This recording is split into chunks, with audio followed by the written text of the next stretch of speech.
All right. Sometime, so I guess we're gonna have part 1 and part 2. That's good. That's good. It's all right. The premier speaking French. You never hear them. I've never had a conversation with him in They French. can have him and David Howard is almost the same thing. Okay, so we're here with the language commissioner, part 2, and pretty good. It's going not bad. I survived.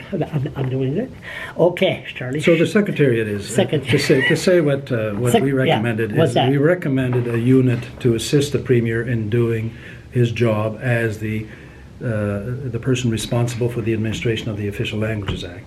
So the Premier has a number of responsibilities within the Official Languages Act. Now the Premier, as we know, has got many hats. He's got, it's a busy office, and it's a busy position. Yep. So in order to be able to function according to the Act, we suggest that he would have some support, that he would have a unit. Right now, people dealing with official languages, there are a few people in intergovernmental affairs, some in Service New Brunswick, some I think in Treasury Board.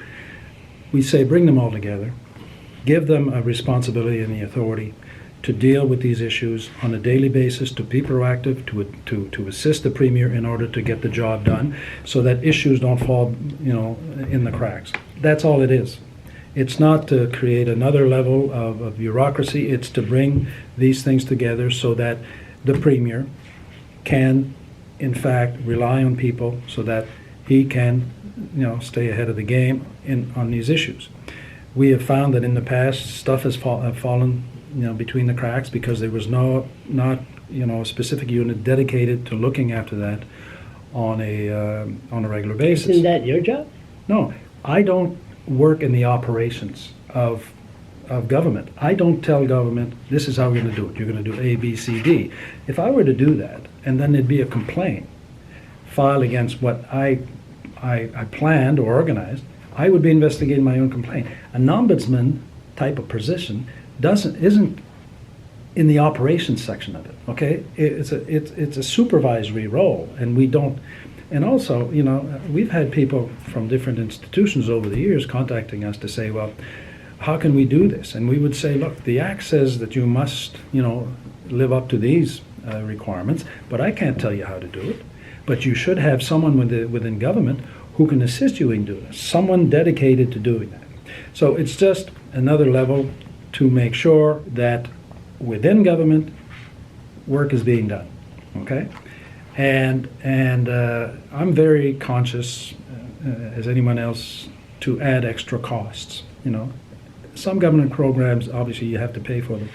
But in the way I look at this, I don't see any increases in the budget in order to have a better performance and to assist the Premier. So that's all it is, However, the Premier responded on Friday, and he said we're not going to do that. He looked pissed. I don't know. I didn't see it, but I know what he said. I'm saying, look. He said no. It's okay to say no, but I think that the people deserve, and we certainly, people who worked on this and myself, we deserve explanations as to why not. How many people work on this anyway? It's your staff. We have a small office. Costs what? $750,000, $750,000 a year, right? Yeah. You had a raise. This year, You had a raise. Yeah. And how many people? 5 people. Look at that. I never. Hey man, can you give me a copy of this? We'll find a copy. You can go online. It's online. Oh, you think I could take the time and go online? Maybe. Would that be too much for you to go online, Charlie? And No, but I could take this and read this as a bedtime story and fall asleep. Yeah, I'll get you a copy. A court decision that prevents. Anyway, that there. Yeah, we can give you a copy, and I think it's interesting if people took the time to look at these things. Except and getting upset. It doesn't need to get upset. At least you've got the facts there. We try as best we can to put the facts out there. We may make a mistake, but... Désolé de vous interrompre, Monsieur le Commissaire, on a besoin de vous. Oui, OK. Juste une petite minute. OK, veux-tu faire une pause? Pause, c'est pas de pause ici, mais OK. Tu peux-tu faire une pause? Go ahead, prends une minute, go ahead. Yeah, ça va continuer. Ouais, moi je continuerai. Pas trop. It's getting very good.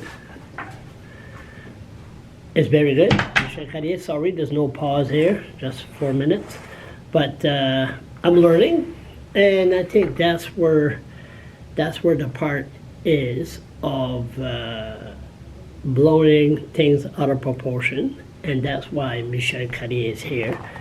And to explain to me and to everybody out there that every time he comes into a room with a book, everybody gets all upset. So that's what I was saying. We're learning, we're educating, it's okay. And when you have a report like this that comes out, how come everybody looking at you and they know this is not good news? They know people's going to get Well, there is good people are news. going to get upset. The other side, the other side, going to there get is upset. good news. Is there anything you could say that everybody will be happy? There is good news. You know, there is good news in the sense that we're celebrating the 50th anniversary, and we have moved ahead so far. Oh, And yes. You know what? A lot Oh, of people yes. have been criticizing. You know, a lot of people have been expressing. You know, I for one. themselves. I for one. But you know, you've been here for a long time, and so have I. And as I said, I worked in Fredericton in the 70s, and I see quite an evolution. And we've done that in New Brunswick, even with the criticism and the discussions, in a very civilized way. We've changed society, and we've improved society for a lot of people. And I think that is good news. And sometimes people tend to harp on the bad news. This summer we're working on, with a company to have some videos celebrating the 50th anniversary, and they were telling us that they did a video. They went out and instead of asking them, what do you think of New Brunswick? They asked them, what do you like about New Brunswick? People couldn't stop talking about what they like about New Oh, a lot Brunswick. of good stuff. But you know, when you ask people, what do you think? People feel that they have to bitch, they have to find a way to criticize this program or this person, etc., when there is another side to it. And I think that's, you don't lose sight of the fact that we have progressed. And I think you've progressed because there are a lot of people from both sides of the linguistic fence who were prepared to move forward and try to find solutions. Now, they're not always easy. And in a democratic society, not everybody agrees with everybody all the time, but that's okay. You have to find ways for the common good, to find some common ground in order to move forward. And I think that in official languages, we've done that. But from time to time, people will take an example here and there and say, well, we haven't progressed that much. Then again, that's from both sides of the linguistic fence. I said it before, I said it many, many times. If 50 years ago or 60 years ago, I said it before, and there would have been no niggers, no frogs, no wagon burners, no fruits. Everybody would have been treated equally 60, 70 years ago. We wouldn't be this mess that we're in now. Now it's sort of like reverse discrimination. Well, now we got rights, we're going to push it a little bit more. Like this. I talked to somebody from Mermont Cook, and she said, the Englishmen spit on us for years. Now is our turn to fight back. Are we going a little bit too, now we got rights, everybody got rights now, are we pushing it a little bit too much? No, I mean, I don't know who says we're pushing it too much now. Société des Acadiens back at New Brunswick. Yeah, I was they talking have a to job to do. They have a job to do, and they look at what needs to be done. And I think to some extent, and they will also say that we've moved ahead to a large extent. However, we still have some issues, and that's their role to play. So, again, I had a friend of mine who said, "Well, what do Acadians want?" And I said, "Well, firstly, there's not one Acadian. We're all different. You're different. I'm different. I mean, we're Acadians. We all want different things, but generally, we just want to make sure that our laws are respected, that people are treated equally, and that efforts are made to improve the situation." 50 years ago, We wouldn't be able to talk about this. we wouldn't be able to talk about that. Now we can, and I think that we've progressed. Now there's still some people out there who are going to, for their own reasons, criticize and find ways to pick at this and pick at that. And look, it's Let's be nice. democracy. There's some nice people on the opposite side. Now, some person come to me, I couldn't believe this. Come to me right nice, right seriously, and say, "Charles, can I ask you a question?" Go ahead. What's wrong in putting French and English in the same school? Now, I couldn't believe the question. That was just like looking at the leader of the NDP there. Remember the Quebecois that told him to remove the turban? I'd be like everybody else. Anyway, which we don't believe in that. We believe in freedom of religion. But I look at him, I said, and the school bus issue. I said, listen, you got to have two different culture, two different buildings, and two different school bus. Because if you don't, you have two Englishmen and 30 Acadians in the school bus. Everybody's going to speak English because so the Englishmen can understand.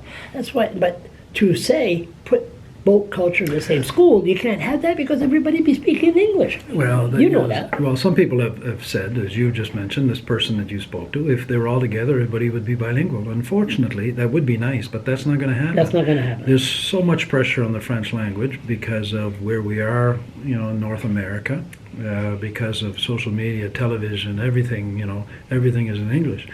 And I've said that, and I know you probably feel the same way. I've been in this province for 69 years. I've never met an Anglophone, a person whose mother tongue was English, who cannot speak or understand English. I've never met one. But I can line up a number of Francophones whose parents or grandparents were French, who no longer are able to speak it because assimilation is there. Now, Francophones in this province don't want to live in isolation. True, there's some areas you are more francophone than others. 50. Yeah, well, they don't necessarily want to live in isolation or have no interactions with their Anglophone brothers and sisters. It's just that they don't want to do that at the risk of losing their language. And it's not fiction, it happens. Parents like myself, we were very concerned raising our kids in Fredericton that they would lose the ability to speak French, which is their identity, our language. Luckily, we had École Sainte-Anne because elsewhere there was nothing in French other than at home in École Sainte-Anne. Yeah. So this is what we're trying to do. We're not trying to take over or trying to give it back at them, and that's how these conversations sort of sometimes they flow in a direction where people get so upset because they think this is reality. They're trying to take over. Not at all. I got a flashback. You mentioned in your report that you were disappointed that some households are no longer speaking French, they're speaking English. Did you come up with that somewhere? No, it's not that we're disappointed. I mean, No, it's what's a that fact. word? It's It's a a fact. fact. And It's a so, fact. Yeah, it's but- a survey that was conducted. So if So it just if I'm shows- French and I meet an English woman, Yeah. what's wrong with that? Nothing wrong with that at all. It's just that if you want your children to maintain both of the languages, the family languages, you have to make an extra effort in New Brunswick, in some areas in New Brunswick, to maintain the French. So the efforts start at home, and they start, they continue in the community, and then government has a role to play, and it's a societal project. Everybody has to put in, some effort. And sometimes it gets too much for some families, and the surveys or the people who did the data came up and said, look, we've lost a few players as a result of it. Although there's some positive in the last one I saw, where the transmission of the French language by mothers to their children was on the rise. So as I said, it's not all doom and gloom. It's not all dark, but there are some reality out there, and trying to improve things. You mentioned when St. John, I remember at the shipyard, I see Savoie, and then on the hard hat, the name Savoie, c'est pas français? No. Where are you from? St. John. Where are you from? St. John. No. Where are you from? Like I explained, I'm from Mermont Cook. So at the end, these people applied for a job 50, 60, 70 years ago. What's your name? Charles LeBlanc. Oh, it must be an Acadian. And he said, oh, me, no, I lost my French. My great-grandfather was French. Listen, if you're a LeBlanc, therefore, you're an Acadian, therefore, you're a frog. So you apply for a job. What's your name? Charles White. Le jeune to young, Gautreau to Gaudreau. I remember there's so many Savoy to Savoy. It goes on. I think so that how come those people many decades ago, that's probably how people felt. Yeah, how come those But people that's don't changed, go back? you see. How come those people don't go back to the original family name? Some people do. And Some people do? Some people have, and some people have gone back and tried to find out what their origins were and trying to go back to them. But it's difficult. So what we're trying to do is to ensure that people whose first language is French will be able to maintain it while living and interacting with their Anglophone friends, and that English people will also have an opportunity to learn the other language. This is a problem. It's been a problem in New Brunswick, which is identified by a lot of people, that it seems we haven't been able to produce as many bilingual Anglophones. I think we have to attend to that. It's been 40 years. We haven't done very well. How are we going to succeed? It's going to have to be a global effort by parents, communities, businesses, and certainly government and the education department. But it has to be a project bringing all these things together, and to send a message. All players will send a message that there's a value added to it. And it's not because you're giving up anything. You're not giving up anything. You're adding to your toolbox, and the more positive of an approach to it, the better result. Hopefully. But There's the thing is, it's just like a password. If you don't use it, you will lose it.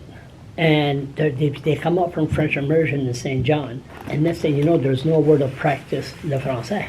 Well, because everything is English. You have people who have worked very hard, Anglophones who are now working in government, who have learned, they've reached a certain level of bilingualism.